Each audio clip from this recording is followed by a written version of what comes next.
Langsung saja, perkenalkan, nama saya Felis selaku moderator.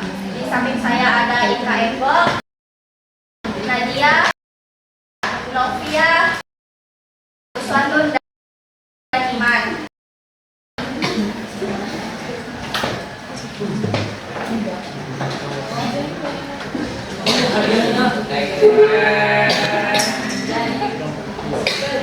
Langsung saja yang pertama akan dipaparkan oleh Eko. Nah, jadi apa yang terjadi?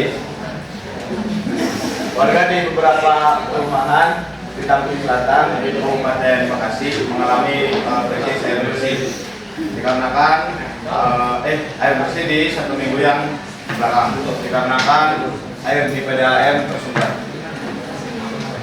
Nah, di mana kejadian ini terjadi? Kejadian ini terjadi di Tampung Selatan, khususnya di Kabupaten Bekasi. Nah, terutama di perumahan yaitu seperti perumahan Om Jaya kedua, Sinar Kompas Utama, Sinar Sadang, Karies, dan pemukiman lain di sekitar Desa Mandasari.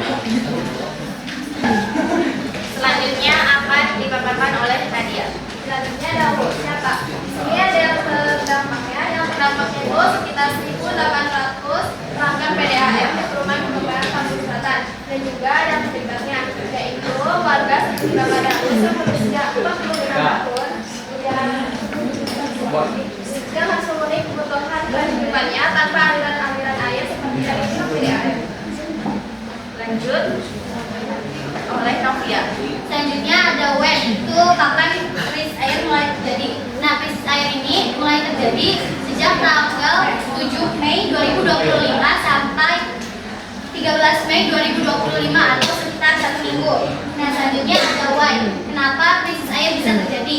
Nah, krisis air ini disebabkan karena adanya kerusakan fisik pada infrastruktur utama penyaluran air yang memicu terganggunya jaringan distribusi. Nah, penyebab utamanya yaitu ada sebuah alat berat, beko atau ekskavator yang sedang melaksanakan proyek normalisasi kali baru di Desa Makassari secara tidak sengaja mengenai dan merusak pipa PDAM. Dampak dari hantaman alat berat tersebut yaitu kebocoran besar pada pipa PDAM. Kebocoran pada pipa distribusi yang vital ini ketika mengganggu atau menghentikan aliran air ke wilayah pelanggan. Nah, secara sederhananya itu aktivitas pembangunan yang tidak hati-hati seperti penggunaan alat berat itu dapat merusak jalur distribusi air, yaitu pipa PDAM yang mengakibatkan krisis air bersih bagi penduduk di wilayah tersebut. Lanjut akan dipaparkan oleh Uswandun. Selanjutnya ada bagaimana kondisi dan cara menanggapinya. Pada saat itu daerah tersebut sedang mengalami krisis air dan warga terpaksa membeli air atau mengisi ulang dan menumpang air kepada tetangganya. Terus seperti PDAM yang selalu mengirim air bersih kepada masyarakat. Terus yang kedua ada membenarkan pipa-pipa yang rusak dan menyambungkan jaringan lama supaya aliran airnya balik lagi. Lanjut dipaparkan oleh Ibu. Selanjutnya ada solusi untuk pemerintah dan masyarakat. Solusi untuk pemerintah yang pertama, pemerintah bisa mempercepat perbaikan jaringan pipa PDAM yang rusak agar distribusi air kembali normal. Yang kedua, pemerintah bisa menyediakan mobil tangki air bersih secara rutin dan merata, yaitu untuk memberikan pasokan air sementara kepada warga yang terdampak. Yang ketiga, pemerintah dapat meningkatkan pengawasan proyek pembangunan, yaitu mencegah kerusakan infrastruktur vital seperti pipa air akibat proyek lain. Yang keempat, pemerintah dapat membangun sumber air alternatif, supaya tidak ketergantungan pada satu jalur pipa. Selanjutnya ada solusi untuk masyarakat. Nah, untuk masyarakat sendiri, yang pertama itu harus menghemat penggunaan air. Yang kedua, pengelolaan air secara kolektif. Jadi, di masyarakat itu membentuk kelompok, membangun alternatif air yang bisa didistribusikan. Yang ketiga, membuat cadangan air, yaitu menyimpan air untuk digunakan saat pasokan terganggu. Yang keempat, menjaga infrastruktur air di lingkungan. Selanjutnya, kasus ini dikaitkan dengan sila yang kelima. Kenapa? Karena karena air bersih adalah hak dasar masyarakat. Jika distribusi air tidak distribusikan kembali normal atau tidak dipulihkan secara cepat, maka masyarakat belum mendapatkan keadilan dalam pemenuhan kebutuhan pokok. Mungkin sekian ya pemaparan materi dari kelompok kami. Langsung saja untuk kelompok 5 pertanyaannya. Perkenalkan, nama saya Siti Rahma dari kelompok 5. Sebelumnya saya ingin bertanya, apa sih solusi jangka panjang untuk mengatasi krisis air bersih ini? Terima kasih. Sebelumnya kami izin untuk berdiskusi.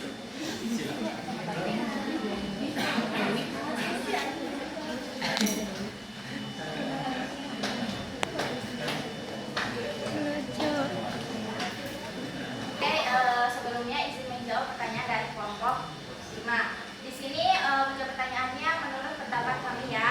Kan bertanya apa solusi jangka panjang dari kasus ini? Mungkin bisa membuat cadangan air seperti adanya kumparan atau drum air gitu. Terus itu tuh disediakannya tuh di rumah masing-masing. Terus diisinya juga kalau airnya tersedia. Terus bisa juga kayak bikin sumur kayak gitu. Terus ini apa sih kayak membuat tangki air di satu tempat terus didistribusikannya tuh secara bergantian. Jadi sesuai kebutuhan masing-masing dari si masyarakat itu sendiri. Mungkin sekian jawabannya ya. Langsung aja ke kesimpulan dari pemaparan materi hari ini. Jadi kesimpulannya itu, krisis air di Tambun Bekasi menunjukkan bahwa kebutuhan dasar masyarakat belum sepenuhnya terjamin. Kerusakan pipa PDAM akibat proyek normalisasi mengakibatkan 1.800 pelanggan kesulitan air selama seminggu. Pemerintah harus cepat tanggap dengan solusi darurat sekaligus merancang solusi jangka panjang. Dan masyarakat pun perlu berperan aktif dalam penghematan dan gotong royong. Mungkin sekian pemaparan materi dari kelompok kami. Kurang lebihnya mohon maaf. Wassalamualaikum warahmatullahi wabarakatuh. Oke, kami akan menyampaikan kesan dan kendala. Untuk kesan, dalam pembuatan proyek Citizen ini sangat seru ya, karena jadi kita tuh bisa mengulik informasi mengenai krisis air atau masalah-masalah kasus yang terjadi di Indonesia. Terus dalam pembuatan ini tuh kayak melatih kekompakan kita, terus mencari apa sih kayak konsepnya mau gimana pokoknya seru deh. Terus kelompok kita juga sehari jadi. Nah, kalau untuk kendala, awalnya kelompok kami itu bentrok dengan kelompok lain karena konsepnya sama. Tetapi alhamdulillah kelompok lainnya sangat baik.